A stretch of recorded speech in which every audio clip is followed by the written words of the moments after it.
I'm glad you guys are here. This has been a fantastic morning. Can we give the kids another round of applause? They're in our midst with us this morning. We love our children. And all you yellow shirts, and those of you who don't have your yellow shirt yet, all our children here, you are a part of our church. You aren't just a church, like when you grow up and you're an adult, like you are a part of our church right now. And we love you, and we're so glad you're here. And every Sunday, we meet, a lot of the adults meet in this space, and we talk about learning about what it means to follow Jesus and know him and grow together so that we can live that out in our homes and in our communities and our world. And so this morning, we're going to kind of participate with everybody together, and I'm super excited about that. If you're waiting for a call to get involved in children's ministry, this is it. I can't think of a better ministry and a better place to involve and invest our times and our talent and our treasure. If you don't have kids but may have kids someday, you will get an advantage on your parenting by being a part of the children's ministry. You'll get an advantage even on your marriage and how to work through things as you navigate the importance of raising up children. If you have kids, it will strengthen your parenting. You'll find an amazing community of other adults and youth that are working together to raise up kids. And as you teach biblical principles to your children in the children's wing, not only are you giving a great message to them, but you're strengthening the vocabulary that you have for the day-to-day stuff of life with your kids at home. So don't miss out on that. And if you have children that are grown, it's a great way to pour in what you've learned and what you've experienced on the children and the leaders that are here. It's a great place to be plugged in and feel vitality and life of stuff. So for every age and every stage, we would love to have you there. And if I could be fully honest for a moment, the reality is there's a huge growing need for it. Our classes are getting back to capacity, and we're splitting more classes, which is great. It's super exciting. But the result of that has meant that we are stretching our team pretty thin. Many of our team members are serving every week, and some of them haven't been in the service since the summer started. And so we would love to get you guys involved, help relieve some of them, because this is our shared opportunity that we have as a church. And so let's jump in with both feet. So I want to challenge you. Think about it. Don't just let it pass by as an announcement, but consider, God, do you have something in the future with me with children's ministry? If that's you, find a pink shirt or a leader shirt in the back over there at the children's entrance. We'd love to have you be a part of it. So now that we're kind of moving into the service part, I'd like to ask you a question, and you can talk about it with the person next to you. If you're not next to somebody, just do the whole scoot over and be like, hey, what's up? Fist pump, and then talk about it. So everyone's expected to talk. Are you a rule follower or a rule breaker? I tend to think there's like two types of us. A lot of times we can maybe be in between. And so if you're an in-betweener, which ones do you follow the most, and which kind of rules do you give yourself the most leeway on? All right, talk to the person next to you. If you've got children with you, it's a great chance to be like, oh, I know what kind you are. Let's talk about it. All right.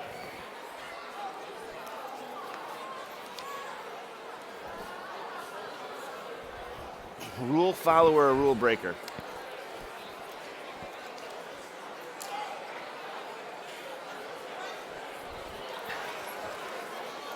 So, Ryan, there you go. If you're just talking with the person that you came with now, spread it out, turn to somebody else if you can, and that you have not come with, and just share a little bit. Kind of break the ice. We're going to be out there breaking the ice all morning, so let's just get used to it. Are you a rule follower or a rule breaker? Or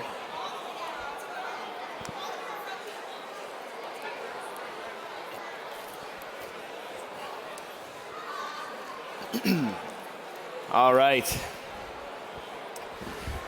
Just so I know who I'm dealing with in the room this morning, who here are our rule followers? Whoa, all right. I know, I was like, my wife's hand's like right up wet. Boom, she is a rule follower. And guess who she married? Who are the rule breakers? Woo! Give it up for rule breaking. Yeah, we celebrate that in church. No, I think we tend to be going away. So what kind of rules? I guess you can't really shout it out there, but I think we all tend to be in between. There's certain things that we think are really important, and we're like, I'm going to follow this with all that I am because I think this is important. Someone told me it, I'm going to value it and do it. And then there's other parts where we're like, well, does it really apply to me? Can I get away with it? Like, is the traffic limit really, like, it's a suggestion, right? Like 5 over. How many guys are 5 over people? 7 over people? How many guys didn't know there was speed limits? Yeah, there's these little white signs. Tell that to everybody on 294. That's nuts out there lately. But rules are out there, and sometimes they can feel like a burden. Sometimes they can feel like, I just don't want to do it. And for me, as a rule breaker, when I hear that there's rules or there's regulations or things I'm supposed to do, there's this little inner voice that's like, you don't have to do it. You're your own person. You show them who you are and just do your own thing. And then I tend to do that, and then I find myself sometimes getting in trouble because I'm in a community, I'm in a world where rules exist. I can't just, kick my neighbor's puppy. No, I would never do that. That'd be awful. Why is that the example that just popped in my head as I'm improvising? Are there any therapists in here? Because that was just really awkward. I don't know. Everyone on live stream, I don't kick puppies. My dad's a veterinarian, my sister's a veterinarian. I love puppies. I don't know where that came from. Some deep place inside of me. Maybe I was bit by a dog. But there are certain things I just can't do because I want to. I live in a system of rules. We're in a community together. They exist to help us all get along. But bigger and broader than that, God has given us rules and instructions to follow for a full life and a good life. And Paul is trying to explain this to the church of Ephesus. He is talking to them about who God is, what he's created us for. And the very end of his letter, he starts to wrap it up with, so now that we know what God's all about, let's understand the principles he's given us. Let's understand the rules and regulations he's given us, not as things and mandates for us to do to keep us confined, but something for us to understand so we can have a right relationship with God and a right relationship with others. And I love it because it's written to real people and real places. Ephesus was a lot like Chicago. It was a kind of a hub city where a lot of people went in and out, and so it was super diverse. A lot of things were going on. There was a lot of life happening. So many people had different ideas coming and going. And so Paul is writing to this group of people in the midst of all these ideas in this marketplace of thoughts and says, this is what it looks like to know Jesus. And this is what it looks like to follow Jesus right where you are. The reality is we're all called to follow Jesus in our neighborhoods. We're called to follow Jesus in our homes. We're called to follow Jesus in our workplace. And they're very diverse. And so this letter is personal, and it's for us. And I love the last section because we start to get a little window into who God is and what he's calling us to do. We have an understanding a little bit of who he's talking to. I think maybe even cooler is that who would have been there when this letter was read. Now, we have the modern technology of printers and Xerox machines and internet and all sorts of things, so we can get the Bible just about anywhere. But back then, this was a personal letter written to a personal church saying, hey, this is it. I mean, they didn't have TikTok to send messages on TikTok dances and whatever these things are and the whatever. They couldn't translate messages through the web, and this was bigger than the next episode of The Mandalorian dropping on Disney+. This isn't all of a sudden whoa, it's here. I can't wait to watch it. We're all going to sit down when it comes. Back in the day when there was TV shows and you had to watch it at a certain time because if you missed it forever. That's gone. We just kind of know everything comes. And so I think sometimes we can approach Scripture with a lack of immediacy. It's it's always going to be there for me. I just kind of got it at home. But when the people heard this, they're wait, a message from Paul came in? Paul, the one who kind of told us about Jesus, Paul, the one that showed us about this revolutionary life, Paul, who's helped me introduce me to Jesus, that's changed me forever, he's going to give me some instructions. I am there. And so this group of people gather together, and who was there? I mean, you get a little glimpse of it into who he writes to. But he writes to the wealthy. He talks to the poor. He talks to indentured servants. He talks to husbands, and he talks to wives. Now, that was revolutionary and progressive at the time. All these people from all these different walks of life were together in one room, not separate, but together to hear about Jesus. And included in that were the children, the religious, the non-religious, Jews, and Gentiles. And above all, Paul says that who was in our midst were people that were once far from God, brought together by the crazy, amazing work of Jesus. And he closes his letter with some simple steps of how we can start to relate to one another because the gospel is always in 3D. It's three-dimensional. We have our vertical relationship with God that we learn how to relate to him because of what Jesus has done and what he shows us. We have our internal life. That thought life that no one else sees, the stuff that's if anyone knew what I was thinking, if anyone knew how I saw the world, maybe they wouldn't want to be my friend kind of stuff. Or maybe it's just the way I think about things in general, our morals, our worldview, our compass. That stuff gets sorted out with Jesus. And then lastly, it's our horizontal relationships. The relationships with each of us get fixed and express something new and amazing because of what Jesus has done for us. And so right then and there, he gives us this little message to parents and children, and he's saying this, hey, parents, children, you guys have been here, you've heard this long letter, but let me tell you what, there's something just for you in this as well. And this is what he says in Ephesians chapter 6, verse 1. So if you'd like to, you're welcome to go there, chapter 6, verse 1. And he says this, children, obey your parents in the Lord, for it's right. Honor your father and your mother, which is the first commandment with a promise, so that it'll go well with you and that you'll enjoy a long life on earth. It's a small segment in this long letter, but he has this really important thing. He says, children, Listen, this is a lot that we've just unpacked. This whole letter covers a lot of things, but the thing that you need to know right now is not all of this stuff yet. Just honor and obey your parents, and the rest of it's going to start getting sorted out. And then in verse 4, he goes on to the parents to make sure they understand the heart of this verse, because I'm sure we're like, whoa, children, obey your parents? That gives me a lot of license, like mani-pedis every week. You got to take care of the lawn. I'm only 3. That's okay. It's a time to learn, whatever. All this stuff, we might think that those things we want to do for us. Now, those are things never said by a parent, because I can't even get my kids to brush their teeth sometimes. But the bottom line is it's not about the obedience for us as parents. And so he goes on to say, fathers, do not exasperate your children, but instead bring them up in the training and the instruction of the Lord. The heart of our parenting is to model who Jesus is and what he has done for us, to instruct our children to do the same. This whole letter of Ephesians unpacks some amazing principles about God's grace, what the church is supposed to be, how husbands and wives and families are meant to live together. And then he goes on to children to say that the way that you're going to understand this is by following your parents' lead. And that the goal of following our parents' lead isn't just to follow their instructions, but they can be grown up in the instruction of the Lord by how we live. Now, there's so much we can unpack in the short time that we have together here, but if I could at least say this. In this room, there are no perfect parents, and there's no perfect children, but God has given us his son to be a restoration for all of us. There's no one here that's going to have this thing figured out. None of us do. And it's easy to look on social media. It's easy to look at all these posts where there's just so many things that we're called to do with kids. There's so many things that we could do in Pinterest. There's all these crafts, ideas. There's no shortage of Bible studies and devotions. And we could just start feeling bogged down and weighed down, like I've got to do it all. I mean, if I don't do it all right now, I'm going to miss out every opportunity. The reality is that we don't have to do it all. But I think what God's calling us to do is to be our best, to be consistent in our walk with the Lord and express that to our kids.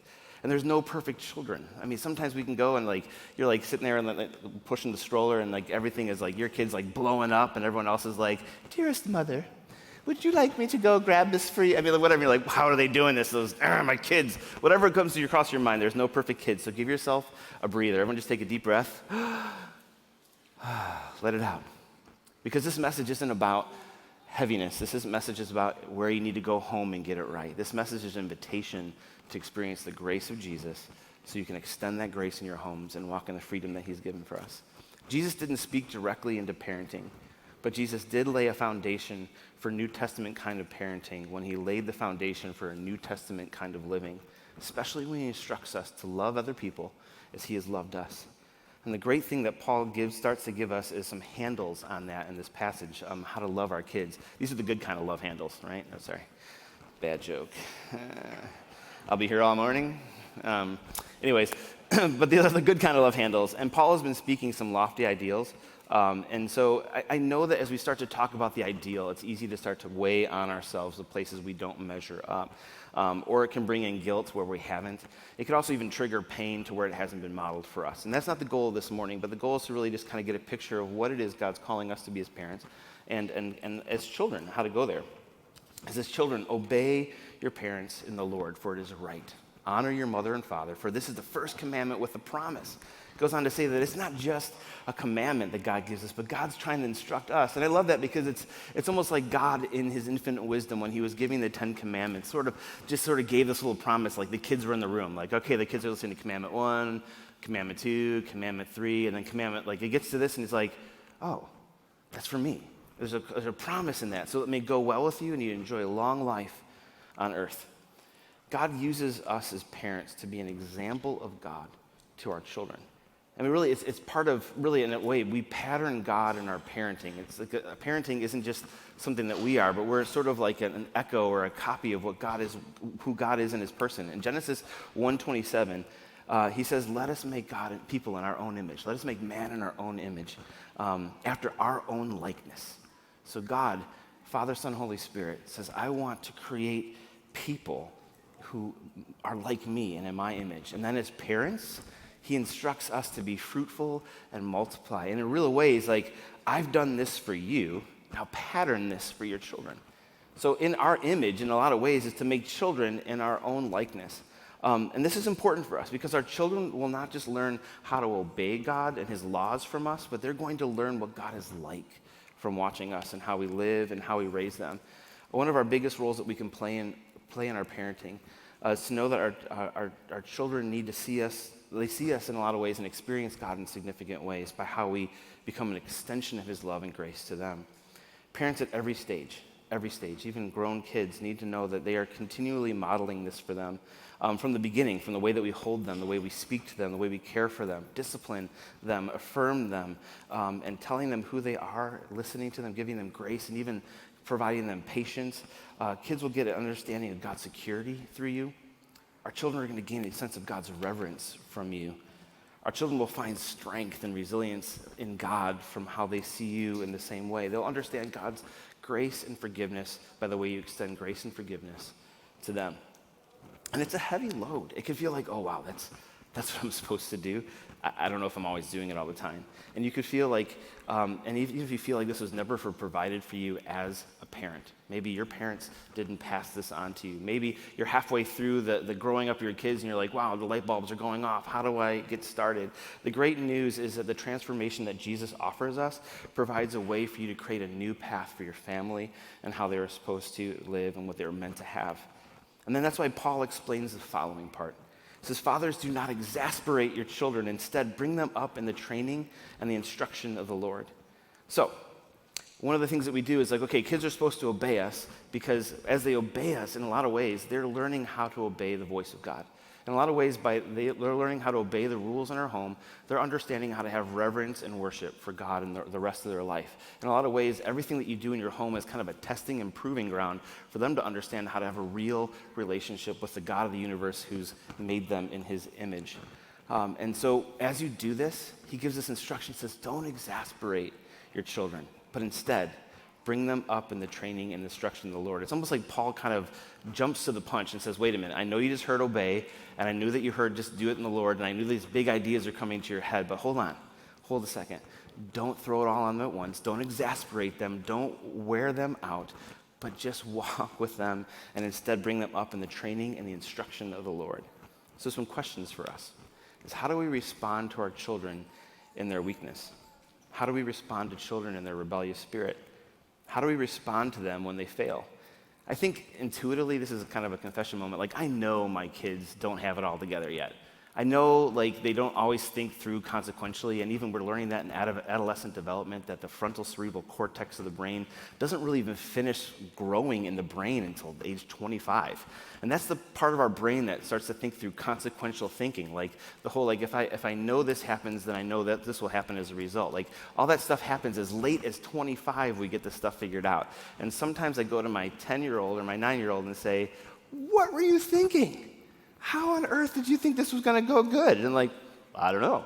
I just saw that thing way up high, and I thought these things will get me up there. I didn't think it was going to topple over. I didn't think I could break something. I didn't think about the important things on the counter. I didn't think about the precious heirlooms that might have been in that cupboard. I just knew there was a cookie on the top of the whatever, and I wanted to get up there and grab it, and that's all they were thinking, right? But then as a parent, we bring our consequential thinking to them and say, what on earth? What on earth were you doing? Or like when we come to dust stuff, we're like, we're a Christian family, and so how on earth did you think lying was going to be okay? Or whatever. These are just things that kids are going to do, and these are things they're going to figure out. And if we know that they don't have it all figured out yet, we can't approach them as like they already have it in place. And I think that's something that I continually have to worry about as a parent, learn about as a parent. And one of the ways I can exasperate them is when they come to me with stuff, I sometimes can lord over them and tell them things that they haven't figured out yet. Gosh, like if they grow up, like, are they thinking that all my life is just to climb a mountain of things to do, and all they're thinking is, man, I'm just one person who's never figuring it out, because every time I do something wrong, all I realize is all the things I don't know yet. And that's not the instruction of the Lord. We don't exasperate them, but instead we show them, wow, this could have happened. Let me instruct you in the ways of the Lord and what he wants for you. Everything is an opportunity. I hope that makes sense. But maybe a practical way to putting this is also understanding that when they mess up, do we sometimes tell them something that they already know?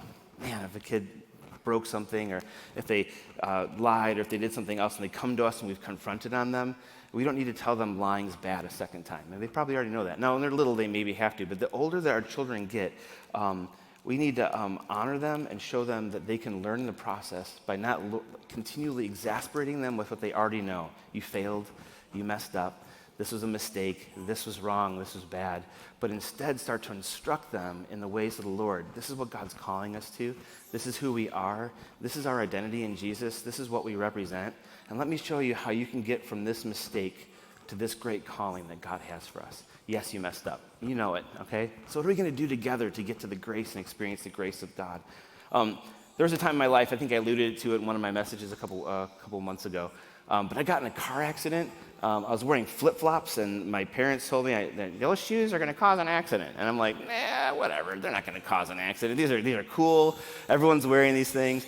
And they got a little wet, and they were like kind of spongy. And I went into an intersection, a little bit of a late yellow, maybe a full red. But I don't know. But I went into a light, and all of a sudden I was like, oh, I need to hit the brake. And my foot just slipped right off. And it was just a nanosecond, but I couldn't hit it. And boom, I just smashed right into the car.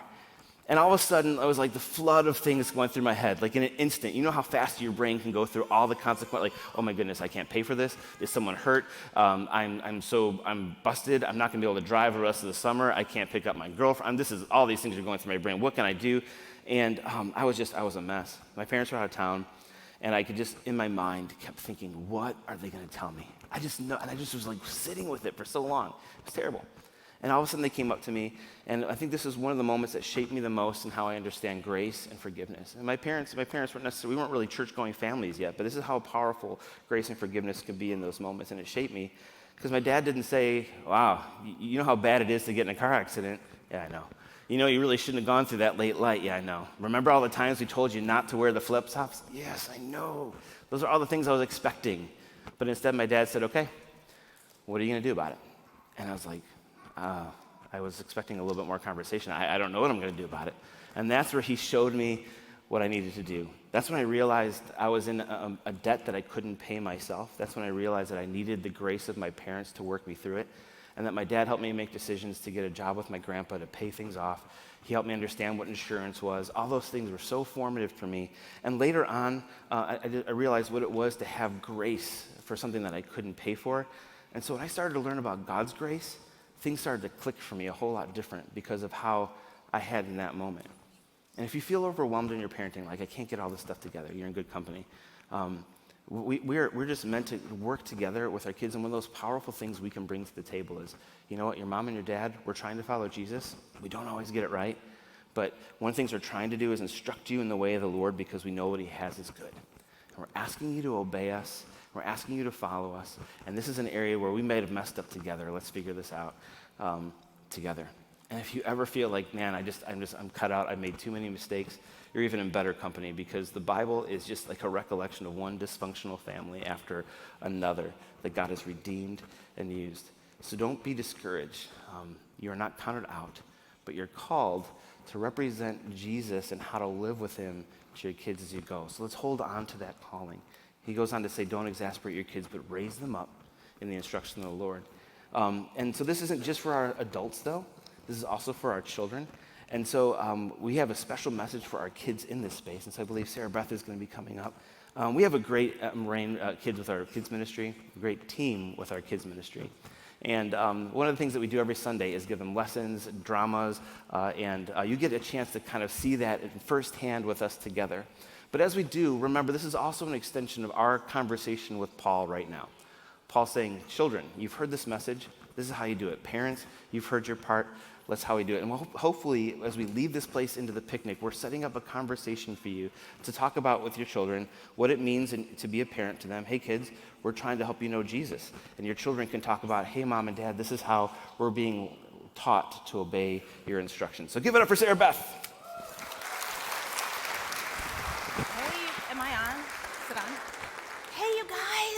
You're doing so good. You've been listening so good. Can you believe we're in Big People Church? Is it not the coolest? I can see all your faces. It's so fun to see you. Okay, I have a really, really, really important question for you. And I need to hear your answers, okay? Is the Bible like just a cool fairy tale that we just talk about? Is it just like a really cool superhero story? Is the Bible true? What? It's true? So it's probably really, really important, right? Okay, can we put the verse right back up again for the kids? Guys, we're going to hear the part of this verse that is really, really important for us, okay? Are you ready? It says, children, obey your parents. That's a hard one, isn't it? Oh, my goodness.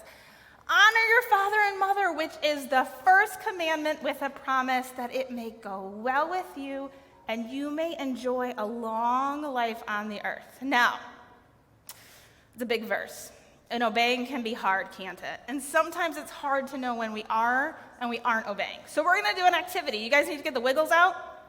You guys need to move a little bit? Okay, can you guys stand up for me? And we're going to do a game. Okay, here's what we're going to do. And grown-ups, you can do this with us. Everybody stand up. We like to get the wiggles out. If you don't really want to stand up, it's okay. But you're going to stand up. And listen, I'm going to tell you a story. Are you ready? And kids, you got to make sure you can see because we're going to act the story out. I'm going to tell you a story. And as soon as the kid in the story is disobeying, so as soon as the kid in the story makes the wrong choice, I want you to sit down. Can you do that for me? Okay, everybody, let's welcome Lily. Everybody, can you say hi to Lily? Say welcome, Lily. Welcome, Lily. All right, this is my friend Lily, and Lily's room is a mess. Like, a mess. Oh my goodness. Do you guys' rooms ever look like this? Total mess. I'm ever here. So Lily's mom tells her, Lily, you need to go up to your room and clean your room. Do not play with your toys. Clean your room. Do your parents ever tell you that? So Lily goes upstairs, and oh my goodness, Lily finds a doll she forgot she had. And she finds all these toys that she forgot that are so fun to play with. And Lily gets distracted, and Lily starts playing with her toys. Oh my goodness. Her mom said, don't play with them, and she played with them. Are you all sitting down? Because Lily, her mom comes walking into her room, and what do you think her mom's face was? Oh, Lily. All right, say thank you, Lily. All right, that's our first one. You guys all did great. Good job. Okay, can you stand back up? Stand back up. We got another one, all right? We're going to meet Kyle this time, okay? So everybody, can you say welcome, Kyle? Hi, Kyle. Guys, Kyle is in the 4th grade, and do you know what he does not like? Math. Kyle hates math. Oh, it's the worst. So Kyle has this rule in his house. Every time Kyle comes home from school, he has to do his math homework first, and then he can play video games. But one day, his friend Gio comes over, and he's like, Gio can really help me beat this level in my video game, and I bet maybe if I asked my parents if we can play video games first and do homework later, they might say yes, but they might say no. So I'm going to tell my parents that I don't have any homework today.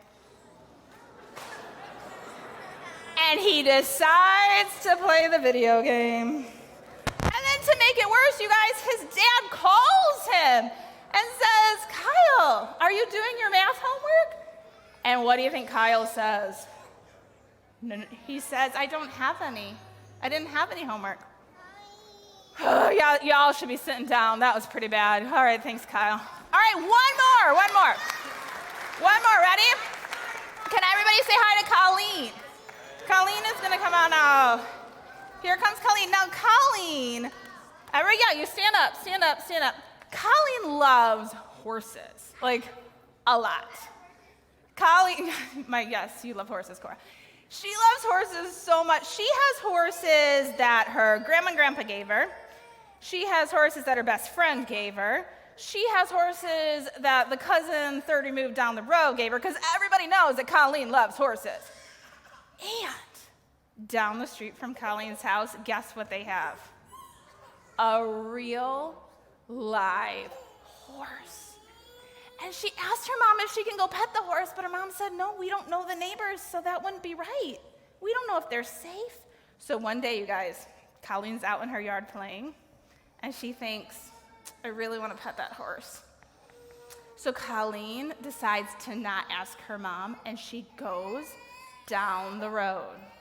She hasn't touched the horse yet, and she looks at the horse, And she thinks God really wouldn't want me to do this. God really wouldn't want me to do this. But guess what Colleen does? She reaches out and pets the horse. Yeah, you should all be sitting down. Now, all those kids made some pretty bad choices, huh? So we're going to have Stephanie come out for a minute and talk about that, and I'll be right back. Okay. Hello, guys. Okay, so we're going to start back at our verse because everything that we say and do has to be firmly planted on the Word of God. So last time for our verse, children, obey your parents in the Lord. Obey them because it is right. Honor your father and mother, and that is the first commandment with a promise, so that it may go well with you all and you may enjoy a long life on the earth. So do you guys remember Lily in her messy room? Why did her mom want her to clean her room? I mean, it's your stuff, isn't it? Who cares, right? Now, Lily's mom might know that Lily gets really frustrated when she can't find her stuff. And your mom wants you to take good care of your stuff, right? Because God has given us things to take care of. And when we take care of the small things, He knows that we can take care of the more important things, right? So the first key point from Lily's story is our parents ask us to obey so that we could be good stewards of our things, which means, what is stewardship? It's a really big word that means to take good care of our stuff, right? So that's our first point. Good job, Lily. Okay, Kyle. Let's give Kyle a hard time now, okay? All right, Kyle. You and your video games, right? Remember him? So, you and your math, right? Who likes math? Do you guys like math? Yeah? Good. We got some math people in here. All right. So, we all know that we would rather play video games or watch Netflix than do our homework, right? But is that the right thing that we were supposed to do? Now, because Kyle didn't do his homework, several things could happen. He could get grounded. That's not fun. No, we don't want to be grounded. You can get a bad grade on your test, right? Not good. What about next year's math? How are you going to do that, Kyle? Yeah. So math builds upon each other, right? So if we struggle with this and not doing it, then the next thing is going to be even harder and it goes down the road, right? Now, how about this, Kyle? That next video game, it's 30% off. How are you going to do the math to figure out how much you need to save? Math is important, and your parents know that because they love you and they want you to have a good, long life. Now, there's another bigger part to this story is that he lied.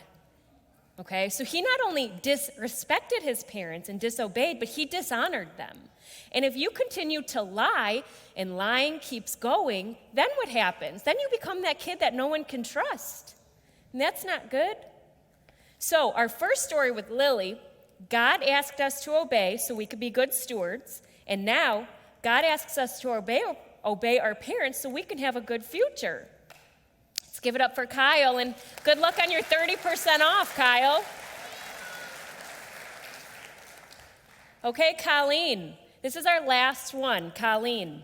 Remember her with the horses? Now, horses are unpredictable like many animals, right? So it could bite you. And not only that, but the owner could be mad because ultimately the owner is responsible for his animals, right?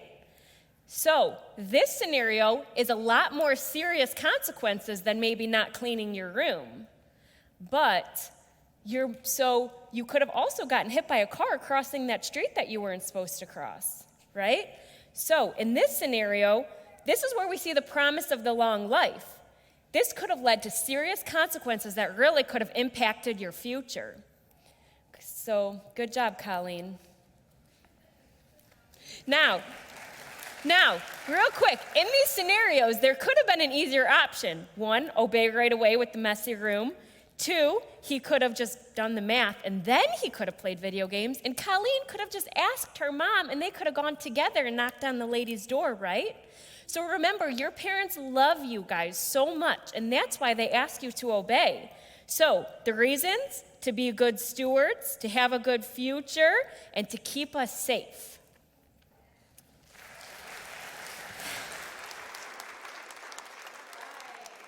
Stephanie. Okay, can I tell you guys a secret? You want a secret? So, I know this is going to be really, really, really hard to believe, but I was not always a good kid. Sometimes I disobeyed my parents. Can you believe that? I know, it's kind of shocking. There were some days in there, especially when I was like 12, 13. I know I'm nervous parents myself. But there were some days in there that I was really downright horrible to my parents. I really was. I know, it's shocking. I made bad choices. I pushed my parents. I didn't listen to them. I didn't trust them. I didn't believe that they had good for me. I thought I knew better than they did. And there was this one time, you guys, that I kept arguing and yelling at my mom. It got real bad. And it wasn't great. So here's the thing. Sometimes it's hard, and I get that. And what happens when it gets really, really hard, and we need to listen and we need to obey, and it gets to that point where you're just like, oh, I can't do it, and you mess up and you disobey like I did, we have to make that okay. So you know what I did in that situation? My mom got really mad at me. She kind of left the house for a little while, and I was all alone, and I had to think about what I did. And I had to write her a letter. So I wrote my mom a letter, and do you know what that's called? First, we have to confess. That's right, confess our sins. You got it. Thank you. You guys are listening these days. It's awesome. We have to confess. Do you know what it means to confess? What does it mean to confess? Can anyone tell me? To tell the truth. That's exactly right. Exactly right. We confess. We tell the truth. We tell our parents, I messed up. I lied. I did have homework. Or I didn't clean my room. I did the wrong thing, and I made the wrong choice. That's called confession. And then we have to ask for forgiveness. So first, I wrote my mom a really long letter. And you want to know something crazy? My mom still has that letter and keeps it in her wallet to this day. And when I mess up, sometimes she still gets that out. But my mom still has that letter, and she still has it in her wallet, and I still, yeah. And then I had to ask her to forgive me. I had to say, Mom, I did this, and I was wrong, and I'm really, really sorry. Will you forgive me? And that's what's really important for us to do, okay? So you ask for forgiveness, and then who's the other person you have to ask to forgive you? God. How you guys are just, why am I even up here? You guys have this down. We have to ask God to forgive us. And do you think God does forgive us? Every single time. God forgives us, okay? So we're almost done, you guys. A few last questions, all right? We need to learn and we need to trust that God knows what's best for us. Our parents know what's best for us. And when we mess up, we just need to apologize, ask for forgiveness, and then try again. And you want to know one last secret? Just because I'm up here and just because I have kids, I still have to honor my parents. And it can be really hard sometimes. So even to this day, when I get frustrated, I ask God to help me. So when you're going into a situation where you think, I'm not going to be able to obey, I really can't do this, just stop, pause, and say, God, give me your heart and help me to obey. Can you guys do that? It's pretty cool, huh, that we can talk to God that way. All right, we're going to pray, we're going to sing a song, and then can you guys tell me what's coming next after we're going to pray? What's prayer? We're going to talk to Jesus. I didn't quite hear that. What? No, there's not a picnic coming up. No. You're just going to all go home and clean the house. All right. There's a picnic. All right, let's pray, let's sing a song, and then we'll hear all about the picnic, okay? Can we all fold our hands? We're going to talk to Jesus now, all right? Dear God, thank you for hearing us. Thank you for providing parents that love us, that are here to take care of us. Thank you for loving us so much that you take care of all those details. God, help us. Help us to trust that you know what's best, and that our parents know what's best, and that you have a plan, even us grown-ups, that sometimes have a really hard time honoring our parents. God, give us your heart. Help us to show honor and love. And when we mess up, God, help us to know that we can say it out loud, that we can confess that we can ask for forgiveness, that you will forgive us, and that we can start all over and keep working at it. God, we love you. We are thankful for you. We are thankful for church in this community, and we are also thankful for picnics. So be with us, help us to have fun, and help us to continue to know that we can trust you.